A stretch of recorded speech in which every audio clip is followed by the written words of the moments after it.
सच, साहस, सरोकार। नमस्कार, मैं हूं आपके साथ प्रिया तिवारी और आप देख रहे हैं प्राइम टीवी। समाजवादी पार्टी के दिग्गज नेता आजम खान जब से जेल से जमानत पर बाहर आए हैं वो सुर्खियों में हैं। लगभग 23 महीने उन्होंने जेल में बिताए और रामपुर लौटे तो सबसे पहले उन्होंने अपने पुराने राजनीतिक साथी को याद किया। वो साथी जिसके दौर में वो उत्तर प्रदेश के दूसरे मुख्यमंत्री माने जाते थे, वो साथी जो आजम खान की मोहब्बत है, जिसे आजम खान अपना आशिक और माशूक बताते हैं। आखिर कौन है वो और आखिर क्यों आजम खान को उनकी याद सता रही है, देखिए रिपोर्ट।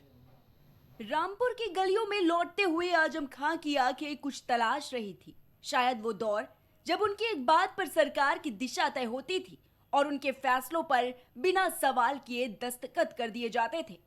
करीब 30 महीने जेल की सलाखों के पीछे बिताने के बाद जब आजम खान फिर से सियासत की जमीन पर लौटे तो सबसे पहले उन्होंने जिनका नाम लिया वो थे नेताजी, समाजवाद के असल नायक मुलायम सिंह यादव।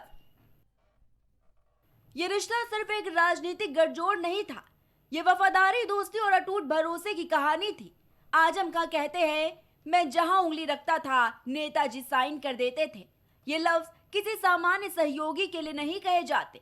ये एक ऐसा रिश्ता था जिसमें सत्ता से बड़ी थी समझ और कुर्सी से ऊपर थी करीबी।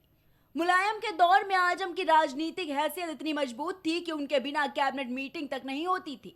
शुगर मिल का प्रस्ताव हो या फिर पार्टी के भीतर कोई मुद्दा, उनकी राय और दबाव का असर साफ दिखाई देता था। यही वजह थी कि आजम खान ने हाल ही में एक इंटरव्यू में कहा कि मुलायम मेरे आशिक और माशूक दोनों थे।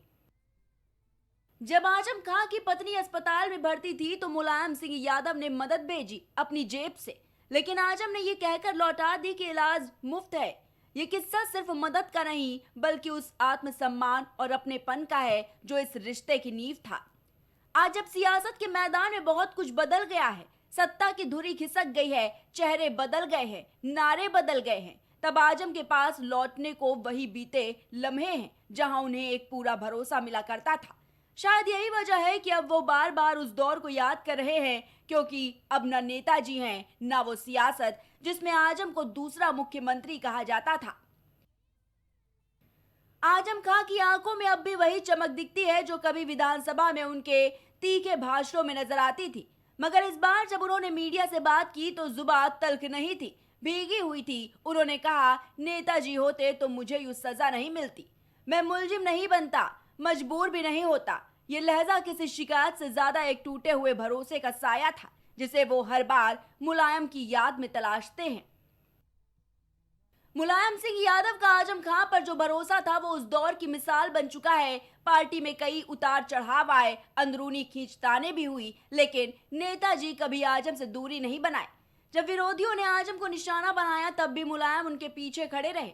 यही कारण है कि आज जब सियासत में रिश्ते सिर्फ फायदे और नुकसान पर टिके हैं, आजम खान उस एक शख्स को याद कर रहे हैं जो बिना किसी स्वार्थ के उनके साथ खड़ा था। आजम कहते हैं कि नेताजी सिर्फ नेता नहीं थे, वो मेरे सियासी पिता थे। उन्होंने मुझे पाला, संवारा और जब दुनिया ने किनारा किया तब भी मेरा हाथ नहीं छोड़ा। रामपुर की सड़कों पर चलते हुए जब लोग उन्हें सलाम करते हैं तो उनके दिल में कहीं एक खसक उठती है कि अब नेताजी नहीं है जो इन सलामों को देखकर मुस्कुराते और कहते, मेरा आजम है, संभाल लेगा। अब जब सपा की कमान अखिलेश यादव के हाथों में है और आजम खान खुद को सियासी हाशिए पर पा रहे हैं तो ये यादें उनके लिए सहारा बन चुकी है। मुलायम का वो दौर जब पार्टी में आजम की बात सर्वोपरि मानी जाती थी, अब बस बीते वक्त की बात हो चुकी है, मगर आजम खान बार बार उस वक्त को याद करते हैं क्योंकि वो सिर्फ सत्ता का दौर नहीं था बल्कि अपनेपन का, वफादारी का और उस भरोसे का जिसे उन्होंने कभी तोड़ा नहीं। सियासत में रिश्ते अक्सर वक्त और फायदे के साथ बदल जाते हैं, मगर कुछ रिश्ते इतिहास की तहों में दर्ज हो जाते हैं, जैसे आजम खान और मुलायम सिंह यादव का रिश्ता। आज जब सत्ता की बिसात पर खिलाड़ी बदल चुके हैं तब आजम उस शख्स को याद कर रहे हैं जो न सिर्फ उनके सियासी सफर का हमसफर था बल्कि एक ऐसा साया भी था जो हर आदमी में उनके साथ खड़ा रहा। मुलायम अब नहीं है, लेकिन आजम की आंखों में जो नमी है वो किसी हार का गम नहीं, एक अपने के खोने का सूनापन है। कभी जिनके इशारे पर सियासत करवट बदलती थी, आज वो सियासी भीड़ में अकेले खड़े हैं एक सवाल के साथ, क्या वक्त हमेशा वफादारों का होता है? क्या आज हम अब इन हालातों और राजनीति से थक चुके हैं तो इस सवाल पर भी बात करनी जरूरी है। आजम की रामपुर से लेकर प्रदेश की राजनीति में मुसलमानों के बड़े चेहरे के रूप में पहचान है। आजम खां का ये कहना कि मुलायम के निधन के साथ ही उनके राजनीति छोड़ देनी चाहिए थी, इस बात का संकेत है कि मौजूदा पार्टी नेतृत्व में उनके लिए जगह और सम्मान पहले जैसी नहीं है। Desk report, prime TV. इस खास रिपोर्ट में फिलहाल इतना ही। आप देखते रहिए प्राइम टीवी।